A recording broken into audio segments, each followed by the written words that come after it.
Plastic surgery awareness in 60 seconds with Dr. Navya Dhoni. Plastic surgery or cosmetic surgery? Reconstructive surgery అంటే ఏదైనా injuries, కాంజెంటల్ defects ఏదైనా ఉన్నప్పుడు మనం reconstructive surgery చేస్తాం. ఏదైనా బ్యూటీని ఎన్హాన్స్ చేద్దాం అనుకున్నప్పుడు కాస్మెటిక్ సర్జరీ చేస్తాం. Burn injury, ice or water?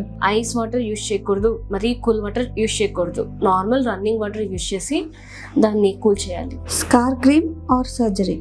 It depends upon the scar. ఎలా అంటే మీకు పెద్ద స్కార్స్ ఉన్నాయి, అలాంటప్పుడు సర్జరీ చేసి రిమూవ్ చేస్తాం. చిన్న చిన్నవి ఎట్రోఫిక్ స్కార్స్ అలాంటివి అయితే సింపుల్ క్రీమ్స్తో సరిపోతుంది. Cosmetic surgery safe or risky? It is safe with experts. ఎవరితో పడితే వాళ్ళతో చేయించుకోకూడదు ఎలాంటి కాస్మెటిక్ సర్జరీస్ చేయించుకుంటున్నప్పుడు. Early treatment or wait? ఎప్పుడు ఎర్లీగా ట్రీట్మెంట్ చేయించుకుంటే దానికి బెనిఫిట్స్ ఎప్పుడు బాగుంటాయి. Healthy skin is equal to? Proper hydration, proper food తీసుకోవాలి, ఫ్రూట్స్ తినాలి, ఇవన్నీ ఉంటేనే హెల్దీ స్కిన్ ఉంటుంది. Your golden plastic surgery tip? Plastic surgery చేయించుకునేటప్పుడు ఎక్స్పర్ట్స్ ఉండాలి, ఎర్లీగా ట్రీట్మెంట్ తీసుకోవాలి. Thank you.